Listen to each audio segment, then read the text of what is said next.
Hello again, and welcome back. Last time I spoke about the differences between traditional and simplified script. Traditional, again, being used in Taiwan, Macau, Hong Kong, and part of Japanese kanji, and then of course just simplified, which is mainly used in just China, but also in Singapore. And today I thought I'd follow up by showing you some characters that in which, regardless of their differences between their simplified versions and traditional versions, have different pronunciations in Taiwan and mainland China. Okay, so the first most familiar example of a difference between pronunciation and characters is regarding trash, which Taiwan is pretty unique about. Like, in terms of taking out the trash, the system's very unique. I've never seen any other country that does it quite like it. The trash trucks like come around and play this music, and it's kind of charming actually. But yeah, so we can take a look at the characters for trash in both mainland China and Taiwan, and they do not differ. I mean, there's no difference between the traditional version or a simplified version. So these are the characters, and there's a soil radical next to both of them. And then if you look at the pinyin, we can see the differences here. So the top version is CN, China, and they're both first tone, and they are Laji in China. So that is how you say trash in mainland China. And then in Taiwan, down here, they're both fourth tone characters. Fourth tone characters, yeah.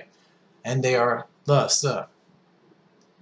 So I'm not exactly sure what the origin of this is, but it does not have to do with Taiwanese because, well, it might have to do with Taiwanese. Usually in Taiwanese, people say bunso or something like that.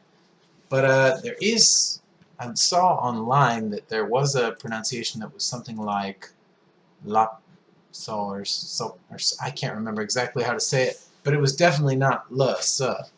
So I'd be really interested to find out more about that later. I'm just too lazy at the moment. But there is the first example of different pronunciations for characters. Okay, and so let's move on to the next one. The next one is actually, I saw it first as a Kangxi radical, and it does have a meaning. I think it has several meanings actually. It's like lopsided officially, but it also means, here it is, I'll just show it to you.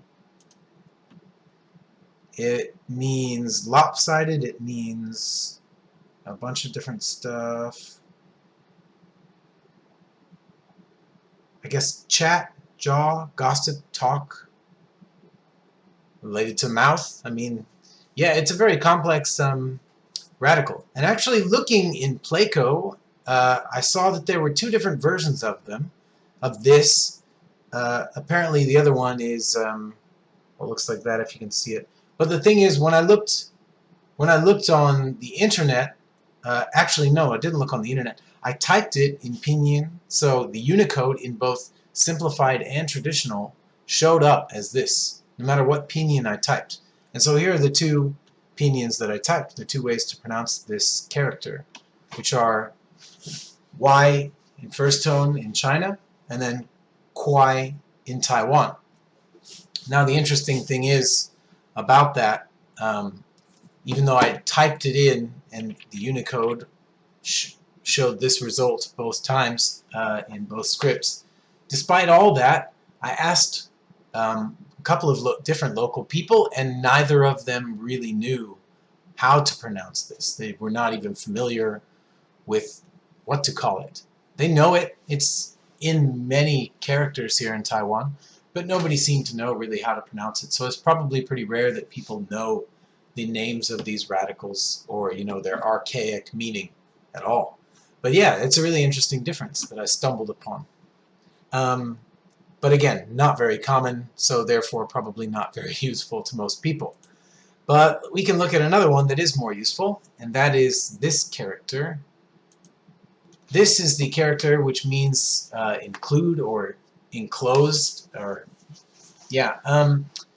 Actually, when I looked this up in Playco and online, it said that there were two pronunciations, but it did not distinguish the pronunciations as being purely only in Taiwan and purely only in China. So here are the pronunciations.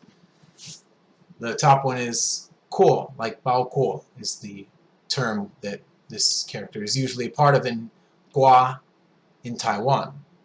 But I don't think it was appropriate to write Taiwan down here because this may actually be something that people say in all parts of China, not just like the southern part that's close to Taiwan, but like more parts. But maybe you could verify. One of my viewers, please let me know if this is so, if people from, Beijing or, Inner Mongolia even, or Sichuan or Jiangsu province say Gua sometimes as well.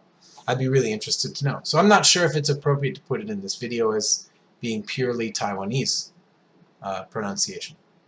But I thought it was interesting, so I threw it in there. Okay, so there's that. And then the next character, which definitely is different, is this character. And there's, of course, two forms of it. The top one being the simplified Chinese, as you can kind of tell, and the bottom one being traditional. And now you might notice, like, to the right-hand side of this character, obviously, is the radical I just showed you earlier, which in Taiwan was said to be pronounced Kwai, and in China was said to be pronounced Y. So yeah, that's like I said, that's a part of a character that's used a lot, but people don't know how to say it in its isolation.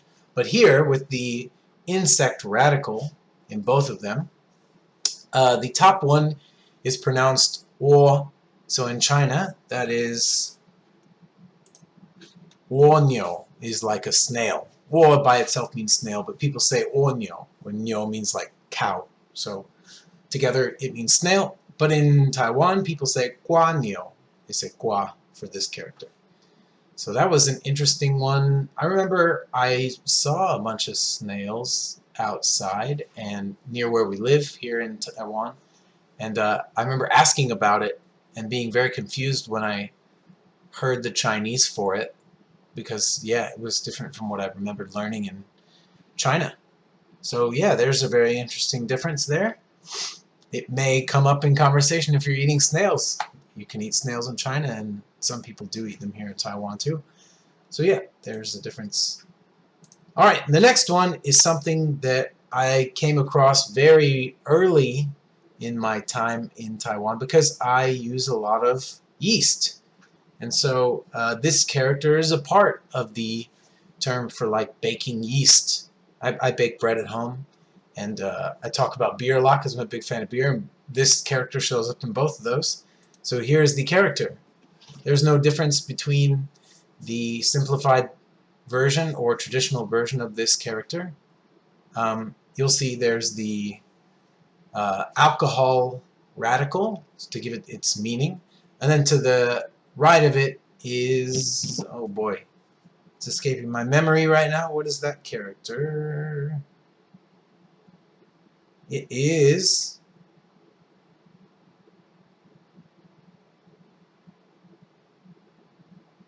oh, xiao, and it means like filial piety. So it is xiao. Interesting. And as they say, like, 有边先念旁边，没有边念中间, which means if it has a side, read the side. If it doesn't have a side, read the middle. So like I said in my last video, the right-hand side is supposed to be the part that's not the radical gives it its phonetic value. So it is xiao in China. But, oh, I've got this mixed up. It's the other way around. Sorry, my mistake. So it should be like this. I was confused there for a second. So it should be jiao in China, and it should be xiao in Taiwan. Which makes sense, because Taiwan's like the more old school version of Chinese, the less adulterated version, if you will. Yes, so yes, jiao in China and xiao in Taiwan. This pops up in words like yeast, which is xiaomu. So in China, I don't remember ever hearing the term for yeast because I've never baked when I lived there. Didn't have a really big apartment that allowed me to do that. So I think, it could be jiaomu. And then there's another term which means ferment, which is fa jiao. That's what I learned when I lived in China, because I talked about beer with a lot of people. Ended up drinking a lot of beer in China. And then here it is fa xiao. So it comes up for things like stinky tofu and beer. Anyways, those are just a few differences. There are many more. You can look them up online. I'll put a link in my YouTube description to show you where I got some of these examples. And there are many more there. And yeah, hope you enjoyed it. See you next time.